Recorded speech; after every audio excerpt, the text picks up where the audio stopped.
Sveiki vaikai! Kadangi artėja gražiausias metų šventės, kurių su nekantrumu laukiame ir jom ruošiamės. Todėl, jeigu dar ne iki galo pasiruošėt, turiu jums tokią šiek tiek paslaptį. Parodysiu vieną labai gražų būdą panaudoti senas namuose randamas priemonės ir iš jų pasidaryti labai gražią dekoraciją. Tai va, kaip ir matote, čia yra berniukas, čia yra mergaitė. O šiai dekoracijai pasigaminti reikės labai paprastų priemonių. Baltų kojinių, kurių dažniausiai turime namie, aišku svarbu, kad jos būtų baltos. Naudoti ne tik ryžius, bet ir įvairias kitas kruopas arba kačių kraiką. Tiesiog mums reiks kažko, kad užpildyti tą kojinę ir kad jis būtų toks, laikytų formą. Reikės sagučių, reikės kažkokios kepurytės. Aš naudojau iš senos nykštuko kepurytės, nukirptą viršūnę. Ir kitos priemonės, kaip karšti klijai. Taigi, ko mums reikės ir kaip mes juos gaminsime. Tai jau parodysiu. Balta kojinė. Ta baltą kojinę išverčiam, kad būtų patogu. Ir šį kartą aš naudosiu ryžius. Patys paprasčiausi, pigiausi ryžiai. Pripildome kojinę. Ir pildome iš esmės iki pat viršaus.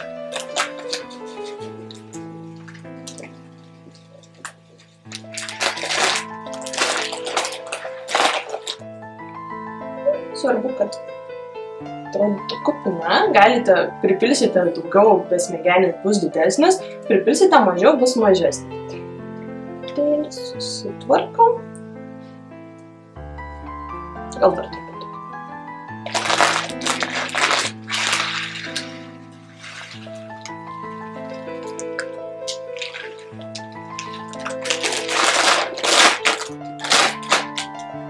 Supyliau apie pusę pakelio ryžių, truputėlį pasišiukšlinau.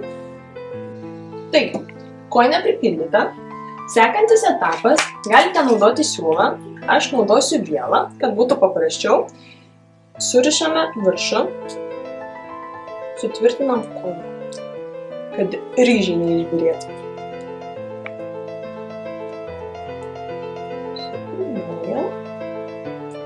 Svarbiausia, kad būtų tvirtai. Tam galite, kaip ir sakiau, kaip ir minėjau, galite naudoti siūlą.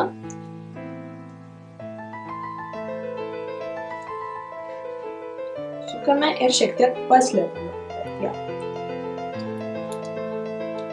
Taigi, čia viršus, svarbu, kad nebyrėtų.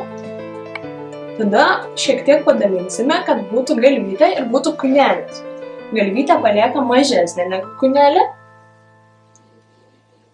Iš karto padarysim būsimą kepurytę. Šiaip labai paprasta ir labai lengva. Taigi, kažkur patokime čia. Dar vieną vilnutę.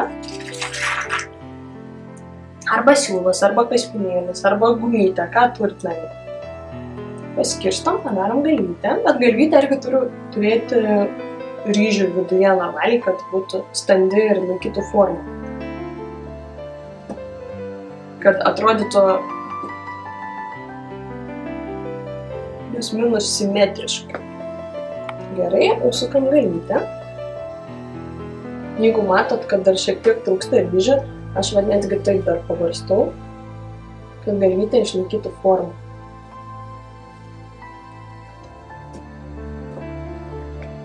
Manau, adekvatus dydis. Gerai.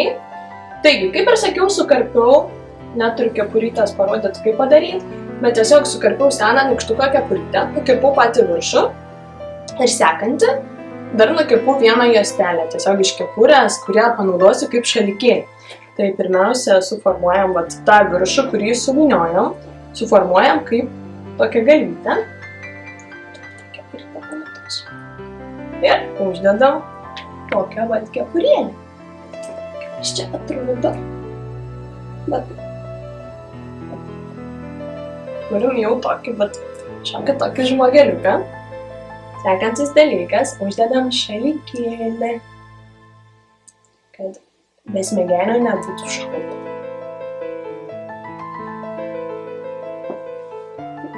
Darom gražiai galvytę. galit surišti spynėlę, aš padariau va tokią paprastą. Taigi, ko dabar trūksta besmegeniui? Ogi trūksta akyčių. Taigi, sekantis dalykas, dėsim sagutes. Galite sagutes siūti, galima siūti, galite klijuoti karštais klijais. Tai yra paprasčiau. Aišku, jau su karštais klijais paprašykite, kad padėtų tėveliai. Štai tas mūsų veidukas. Karštais klijais jau reikia atsargiai, nes po to gali nusideginti pirštukus.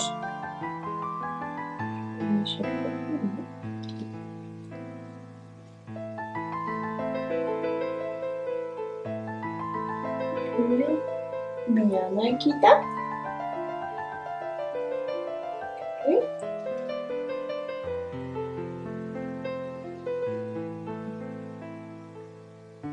Labai svarbu nenusideginti pirščiukų. Čia yra gana atsakingas reikalas. Ir kad akytės būtų normaliam lygiui, ne viena aukščiau, kita žemiau. Nebus nebesmegenis, bet žuvų ilgis. Taigi tada dedam nosytę. Nosytė standartiškai, tradiciškai būna oranžinė, tai kadangi akytės juodas, nosytę dėkim oranžinę. Gali dėti sagutę, aš naudoju tokius polistirolo gabaliukus, rutuliukus.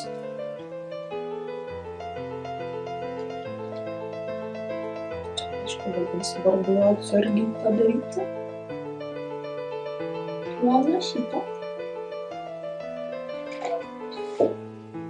Veiduką aš burnytę piešiu su tekstilės flomasteriu. Galite tai daryti irgi lygiai taip pat iš burbuliukų kažkokių, iš juodų, pavyzdžiui, karoliuko, arba piešti flomasteriu. O ant kūnelio dar uždėsim kelias sagutes. Irgi norimų spalvų. Surinkim kelias spalvas gražias.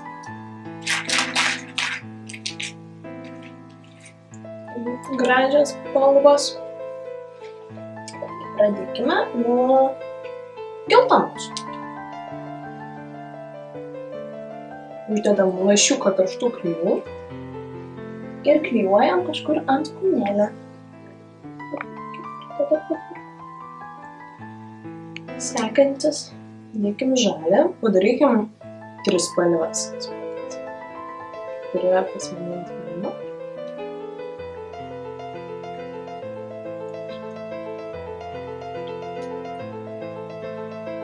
Svarbiausia neprisiklijuoti prie pirštų, ypač kol klijai karšti. Todėl su karštais klijais reikia labai atsargiai elgtis.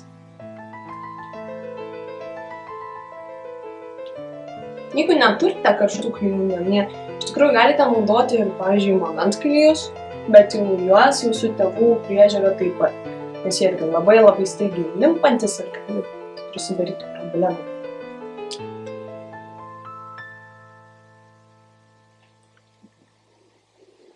Ir dedam paskutinę sagutę,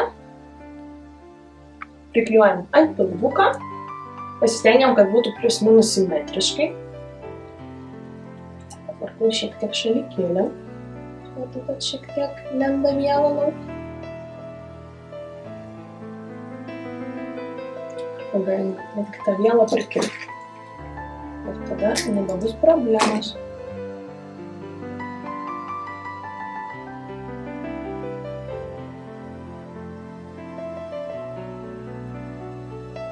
Taigi mano besmegenės jau su šalikėliu.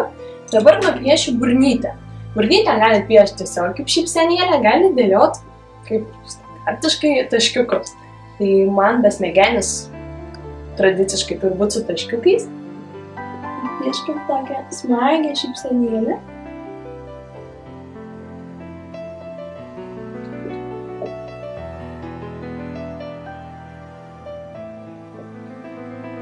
Jeigu darote mergytę, galite nupiešti kaip pas manęs ir blakstienytę.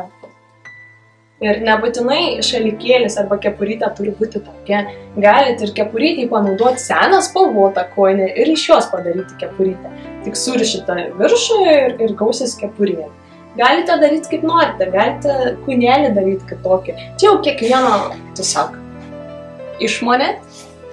Tai va, mano besmegeniukų armija jau pasiruošus šventėm, o išduosiu vieną paslaptį.